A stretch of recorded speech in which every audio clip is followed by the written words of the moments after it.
Nah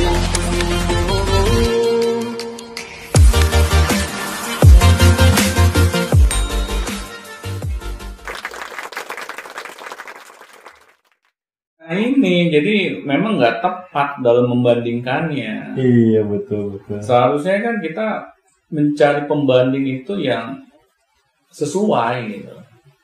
Jadi kalau kita tidak sesuai dalam membandingkan anak kita, akhirnya anak kita merasa terlalu jauh gitu untuk mengejar apa yang diinginkan oleh orang tuanya.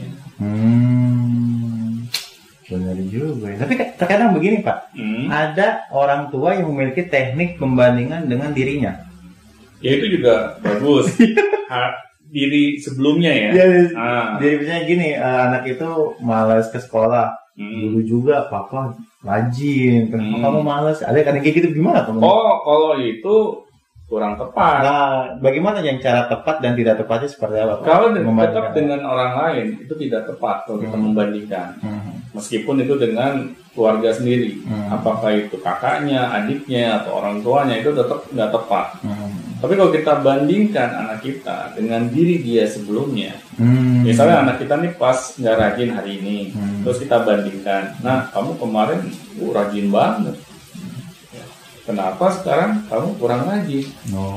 Itu baru fair. Jadi anak kita akan teringat gitu. Dulu gua rajin nih, atau sekarang gua nggak rajin. Jadi dibandingkan dengan diri sebelumnya. Oh, tekniknya seperti itu ya, bukan dengan orang lain dari anaknya itu gitu, meskipun orang tua sendiri gitu Pak. Iya, nggak boleh. Biasanya kayak gitu. Nah, bapak dulu misalnya rajin, kok kamu malas? Nah itu mematahkan semangat si anak gitu. Oh, jadi harusnya seperti itu tekniknya. Tapi kalau misalnya anak itu bisa sabar nggak sih Pak ketika dibandingkan dengan hal yang salah gitu? Ya kan yang tadi saya bilang, anak ini kan belum memiliki self defense mechanism yang sudah solid ya di dalam dirinya gitu. Karena database yang ada di diri anak ini kan belum lengkap. Dia belum bisa menyaring apa yang perlu masuk ke diri saya, mana yang harus saya halangi masuk gitu kan. Tapi kalau itu anak belum memiliki, tetapi kata-kata kita, ucapan kita ini menyerang dia gitu, akhirnya langsung masuk ke diri anak kita tanpa adanya filter lagi. Dan akhirnya sudah, anak akan melihat bahwa dirinya dia ini tidak seperti yang diharapkan. Meskipun jadi tidak akan ada anak yang kuat dengan pembandingan itu ya Pak? Iya, apalagi orang tuanya. Karena kan orang tua ini sudah jelas gitu kan, diberikan amanah seorang anak oleh Tuhan untuk dijaga, dirawat, bukan malah dihancurkan gitu.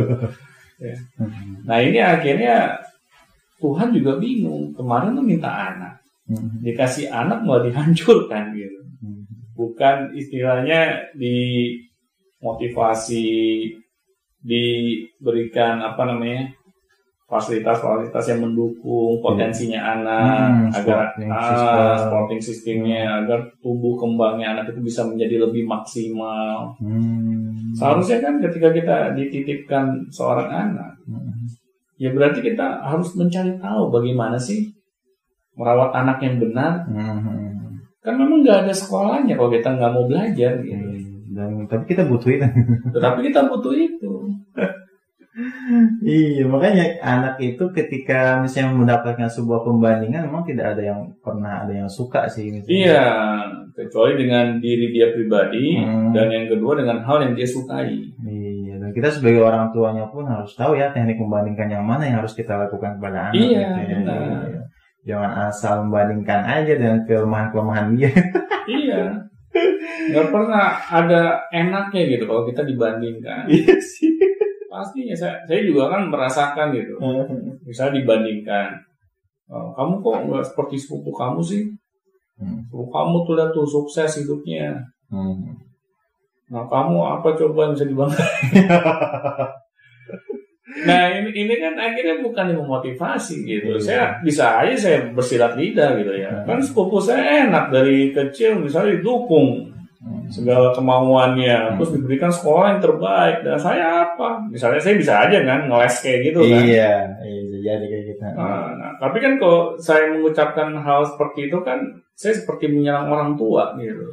Dan saya nggak mau melakukan hal itu, makanya saya diem aja. Tapi dalam hati saya ya kesel, itu udah pasti gitu. Saya merasa ini nggak adil gitu. Malah dengan cara kita seperti itu membuat hubungan kita dengan anak semakin jauh. Iya juga ya. Iya pasti. Dan pasti dinyatakan bahwa anak itu ya dibandingin mulu, sebel juga. Iya, sebel. Orang dewasa yang nggak suka dibandingin, ya apalagi anak-anak. Nah, tapi kalau misalnya dia mendapatkan pembandingan dari lingkungan luar nih Pak, itu kan yang dari pihak keluarga itu. Berarti misalnya dia mendapat pembandingan di lingkungan luar. Berarti mau nggak mau kita harus membekali dong, orang tua membekali sesuatu kepada anak. Benar. Apa itu bekalnya Pak? Ya ini orang tua harus bijak gitu. Dia memberikan kata-kata kepada anak. Nah, kalau misalnya nih kamu dibanding-bandingin, misalnya oleh guru kamu atau oleh orang lain, kamu harus sadar bahwa tidak ada manusia yang lebih unik dibandingkan kamu. Kamu harus bangga dengan diri kamu. Kasih motivasi-motivasi itu. Jadi ketika anak mendengar kata-kata pembanding di luar sana, self defense mechanism-nya itu bekerja. Oh enggak, orang tua gue aja bilang gue pinter. Lo aja sirik. Gitu. Dia pasti akan dia memiliki pertahanan diri yang lebih mantap gitu. Tapi kalau udah di rumah dihancurin, di luar dihancurin. Korban bullying gitu. Iya, tapi ada sih masalah yang timbul itu bukan malah dari orang tua, tapi dari pihak luar misalnya, atau entah itu tetangganya, entah itu apa, dan membuat anak itu misalnya ngerasa bahwa dia tuh kok dibandingkan, atau misalnya kadang ada gitu kan yang teman-teman mainnya lu mah nggak bisa ini daripada sini, lu lebih jago daripada si ini gitu kan, lu mah nggak bisa ini mending jagoan si ini gitu kan. Itu kadang masuk tuh ke dalam diri anak gitu kan, gitu kan, jadi merasa kesel kan di rumah. Nah pas di rumah dibanding-bandingin juga. Nah itu parah. Nah, ketika seperti kondisi memiliki anak yang seperti itu Pak, misalnya ada masalah tentang pembandingan, jadi kita harus cepat-cepat merecovery Pak ya. Iya, malahan sebelum itu terjadi harus berbekali juga. Anak harus dibekali dengan kata-kata yang positif, memotivasi. Terus anak kita besarkan hatinya bahwa tidak ada manusia yang spesial selain kamu. Kamu bayangkan kamu memiliki strength di bidang A, sebutkan strength-nya apa, agar anak kita tahu bahwa setiap manusia itu memang memiliki kelebihan dan kekurangannya masing-masing. Nah akhirnya orang itu juga bilang kamu fokus terhadap kelebihan kamu, agar kelebihan kamu ini bisa mendatangkan prestasi. Itu yang membuat kamu ini unik dibandingkan orang lain. Setiap orang pasti memiliki kekurangan dan kelebihan, itu wajar. Tapi kalau orang tua malah kebalikannya, nah kamu gimana sih? Malah mau ditambah-tambahin gitu. Tambah-tambahin gitu. Ayah, bunda malu tetangga ngomong kayak gitu. Nah ini kan akhirnya membuat anak semakin terpuruk gitu. Udah tetangga kita ngomongnya bukan kata-kata yang motivasi, ditambah kita sebagai orang tua nambah-nambahin. Terkadang sih kayak gitu ya. Terkadang orang tua saya sih begitu, ketika saya misalnya di luar ada masalah, di dalam cuma disalah-salahin juga. Benar. Nah ini makanya kenapa saya pakai konsep coaching ya dalam membangkitkan potensi anak. Karena saya melihat dulu di zaman saya sekolah, saya pikir kalau saya masuk ke ruangan BP gitu, itu akan diberikan motivasi, diberikan semangat. Yang ada saya malah tambah jatuhin gitu. Nah ini saya lihat, ini ngapain gue masuk ke ruangan BP gitu kan, kalau gue juga dibully di sini gitu. Nah ini kan akhirnya membuat anak tidak memiliki solusi gitu di dalam masalahnya gitu. Kan anak ini butuh solusi, butuh jalan keluar yang terbaik kalau orang-orang dewasa di sekitarnya nggak membantu, akhirnya anak kita ini mau kemana gitu? Iya. Dan ini yang akhirnya mengapa banyak tingkat bunuh diri. Terutama di usia anak-anak, remaja. Jangan dipikir hanya remaja aja yang bunuh diri ya. Usia anak-anak juga ada. Karena dia merasa bahwa dirinya ini tidak bisa diharapkan gitu. Tidak ada tempat yang bisa menerima dia lagi. Ya? Iya benar.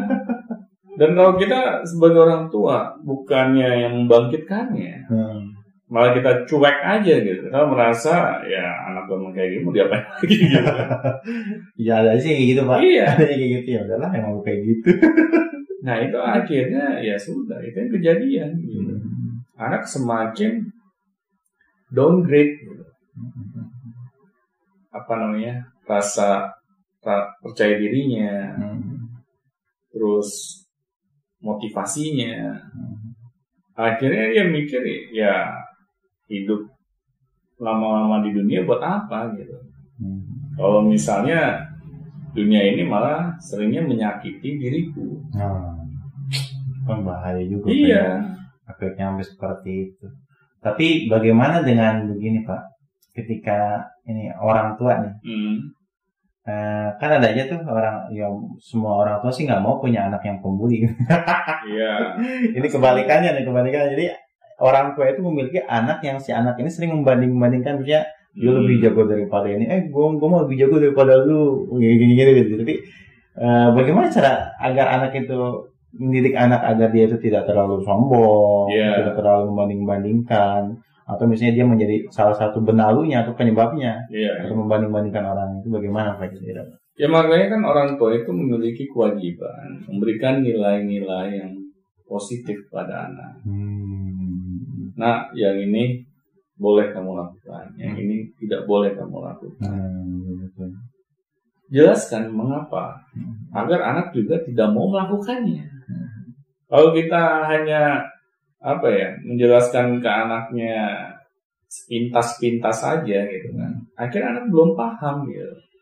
Kita jelaskan, nah kalau kamu seperti sikap kamu, nanti kamu akan dijauhi oleh teman-teman kamu loh. Dikasih tahu ya Pak. Dikasih tahu sebab dan akibat. Benar. Iya benar. Karena anak ini kan yang tadi saya bilang, database di dalam pikirannya ini belum lengkap gitu. Kalau bukan kita yang melengkapinya, siapa lagi? Guru aja kita nggak bisa mengharapkannya gitu. Yang paling utama itu orang tuanya.